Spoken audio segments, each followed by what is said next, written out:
Hello drone racers, today we're going to look at two quads, but we're going to take a deep dive into one. We have both the KingKong Tiny6 and the KingKong Tiny7. These are two brand new drones from KingKong. I'm still getting used to that name. We have a drone with 6mm motors, like all the Tiny Whoops have been traditionally, and what's becoming the new rage, one with 7mm motors. It's also a little bit bigger. So the main one we're going to look at today is the Tiny7, and part of what I think is going to be so great about the Tiny7, besides this comes in a nice cool kit. You should know both of these are available in both of these form factors. This is the basic style, which comes with the quadcopter, a battery, and that's pretty much it. This is the advanced kit, which comes with the box, which is always nice. It's the same one the 90 GT came in, I think. The quadcopter, and you'll see here the Tiny7. Part of the thing I liked about it is there's lots and lots of reinforcement for this frame. I'm pretty sure this is going to be the one that I let my son fly the most, because I think it's going to be fast and durable, which is the two things I need to happen for that. So also in the kit though, we have a lot of batteries. So this is part of what I think is going to be great about this. 5 batteries right off the go. There's no, you get your quadcopter, you have 1 battery, now you have to go order more. No, starting with the advanced kit, 5 right out of the box. Tiny6 is available the same way with its batteries. Underneath, say you don't like yellow. The Inductrix was yellow, everything has been yellow. Well, no, I want mine to be pink, or white, or red. Same with the canopy. I have 4 canopies that it comes with. It comes installed by default with the yellow one, but I have 4 colors available in the advanced kit. I have some extra screws and grommets, a prop remover, which you'll need if you change that, and a charger. And it's not just a charger, it is a multi-charger. This will actually charge all of your batteries at the same time. So it'll charge your 5 batteries with the Tiny7, or if you buy the advanced kit with the Tiny6, it'll charge those as well. This comes with both the JS2PH that I've got on most of mine, and then the micro, which I'm guessing is what this comes with. Yeah, this looks like it does come with that micro connector. I'll probably just change that out because I want these larger connectors on everything anyway. And then you just flip this little switch to decide which one you're going to do. And then not only there, you also have 2 powering options. You can power it via USB, just like you're used to, or look at that, 2S to 4S battery. So you can take your battery, you probably want one bigger than this, and in the field, take this, just plug it in, be charging and ready to go, and it will take care of it all for you. This is so slick. This might be the way I tell everybody to get started going forward, because this one advanced kit just takes care of it. So let's see the manual. The manual, we do have, we have 1 manual for both the Tiny6 and the Tiny7. So, here it gives you a good view of what comes in the 2 kits. Battery and a 1-way charger versus canopies, props, 5 batteries, 5-way charger, and a wrench. So it's really nice. These do have USB connections. These are F3 flight controllers. So there you go, 5 batteries charging, ready to go. I connected them through USB. You're definitely going to want to use a high output USB connection if you do it this way. I'm using one of the big iPhone chargers that'll do 2.1 amps, I believe. So that will help charge it. I've noticed even with all my others, using those helps a lot. So we're going to let these charge, and then we'll get it connected. Okay, the batteries are done charging. I did a little bit of testing in the meantime, and I'll say for any of you that have a Tyrannus and are used to binding these, it works exactly the way you would expect. With the little AR, everything is all set up, and all you have to do is set it to D8 and bind, and set the input 5, set it to preferred active switch, and then set up the mixer to channel 5, so that goes through. And I did try and set up channel 6, which I use here for my mode select, and that didn't do anything. So if you can follow that, that's enough. It'll set you up and you'll be ready to go. If that's not enough, if this is your first quad, because I think this is going to be the first quad for a lot of people, I'm going to make a full video for setting this up with your Tyrannus. I'm probably going to wait till my new QX7 comes, because I think that's probably what most of the new flyers are going to be using, and I want it to be with the same radio. So that will be here hopefully this week. More on that later. But so the charger was great. Just so you know, it takes a long time to charge with the first time. At least an hour. It says an hour in the manual. It took at least an hour. I ended up, you can see I've changed clothes. This is the next day because I didn't want to leave it connected and going overnight. But it did charge and connected, and it's ready to go, so now we can see how it flies. I don't think I said, but these are actually 500 milliamp hour batteries. They're 1S, but that is a huge battery. It's a bigger quadcopter at 75 millimeter, but these are big batteries, so I expect it to fly quite a while, and we're gonna do our standard hover test first just to see.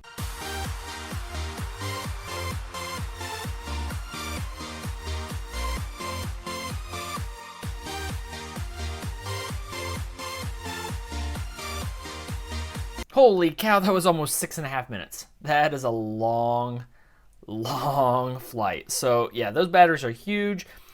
I don't know if you could see it in the video, but I almost was able to trim it so I didn't have to touch it at all. I could probably go for 10 seconds without touching it, and it moved around a little bit, but it's really steady. So now I'm really curious to see what it looks like in indoor FPV flight. We're not going to update it and get air mode activated on this video. We'll save that for the full integration and update video. We're just testing it today. But now we're going to test it in FPV. All right, so here we go. We're going to test this out and see how we do. Oh, there we go. Make sure we are armed, and let's go. So we'll see how this compares. This does not have a circularly polarized antenna on it. So we might have a little more signal degradation because both of the antennas on my goggle are circularly polarized. But the thing I like about the design here is it should be super durable. And my LEDs, lights in my house, and even the windows, so seem to be doing crazy things, making it go all blue, and that seems to be happening a lot. It's fine in here. The focus on the camera is not outstanding right out of the box, but it's good enough. And I'm curious if I stuck a linear antenna on here. Boy, that room just does crazy things to the camera on here. What would a linear antenna do? Would it work out better? Would it give me better signal clarity? With my,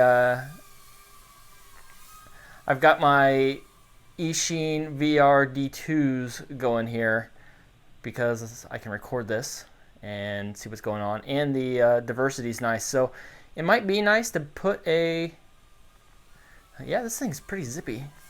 Oop. And durable enough, at least. So the reason I like it not having a circularly polarized antenna is that durability. Like I mentioned, this is probably going to be the main flyer for my son. And he's going to do that a lot, and he needs to be able to recover. So if I can just crash it and take off and keep going, that's going to be great. That's exactly what I need to happen for this. I need to be able to keep going. So, and a lot of people, because I think this is going to be the first flyer for a lot of people, it does need to be extremely durable.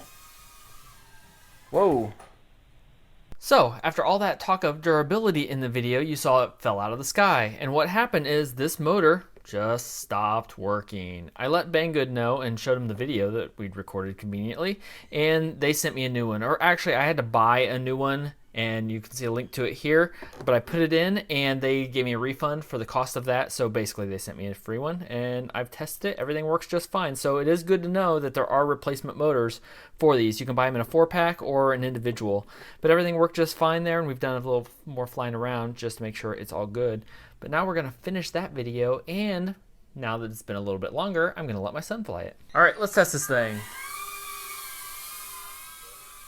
My kids are up and here. We'll see if they try and knock it out of the air or if they leave it alone. Let's see if what crash causes it to break. Whoa! So I haven't tested full speed on here. In the meantime, I was able to also test the Tiny6, which the review will come for that shortly after. Man, I can't even get to full speed here. It's fast. I like it. And the frame is not going to break. And the camera is acceptable. It's not great, but it's got a lot of control over it, and it's plenty fast for what we're doing here in the basement. And I'll still say compared to the brushed motors, compared to the brushless motors, I still really like it. I like the brush motors inside the house. It's not terrifying. So yeah, I've got a couple of flights on here now, and it's been really, really good. So I had one bad motor, one dud, but at least it is cheap if you break them. And I bet since these are becoming more and more popular, there's going to be souped up motors available for these really soon. But with the flight time and the speed you get out of these, I'm not sure I need it. I know my son definitely doesn't need it. But let's see what he thinks. All right, it's all you. You've only flown a couple of these. Are you upside down? No, I'm upside down. No. All right, go get it. I forget where I was. You're just around the corner. I saw you. I only made it that far. All right, here you go. Try and be gentle. This is only one of your first couple of flights. You're 6, right? Yeah. Almost 7? Yeah. So this is your first 7mm quad. So we're going to have to see what you think. You've flown a couple 6mm, some fast ones, some slow ones, some bad ones, some good ones, but never for very long. So this is the one that I think is probably going to be the best for you because I'm pretty sure you can't break the frame. I'm pretty sure you can't break this one. Famous last words, right? Yeah. What do you think so far? Good. You like it? Yeah. Is it better or worse than the one you flew last time? It's just a little trickier with the controls. Okay, yeah, because we used a different radio with the other one. The rates are higher on this one. Did you crash it? No. Nope. Yeah, the rates are definitely higher on this one. I had one with the rates turned way down for you last time. So, and you had, oh, and you're standing to hold it, which you don't normally do. So actually, this is a really awkward position for you. And it sounds, you haven't crashed it yet, so it sounds like you're doing pretty good. I can't see it. I don't know what it looks like. Oh, no. No, I can't. Okay. So yeah, we had one dead motor, but I'm going to call that a fluke. I'll let you know. I'll update in the comments if it happens more often, but the motors are cheap, and because it was new, and I'm just going to call it a fluke, Banggood gave me a new one. This is the Tiny6. I don't have the Tiny7 because Aiden wouldn't let me have it back after I let him fly it. He's going to be going through all these packs today. I probably won't see him. I'm going to need a bigger radio battery. I can see that in my future very, very soon.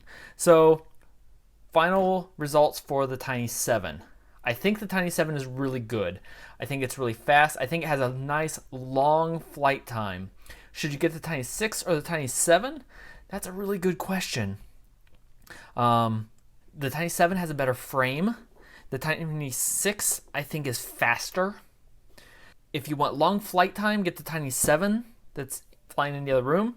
If you want it to be fast, get the Tiny6. So watch the Tiny6 review also, which will be posted very soon if it's not already. And let me know which one you're going to get.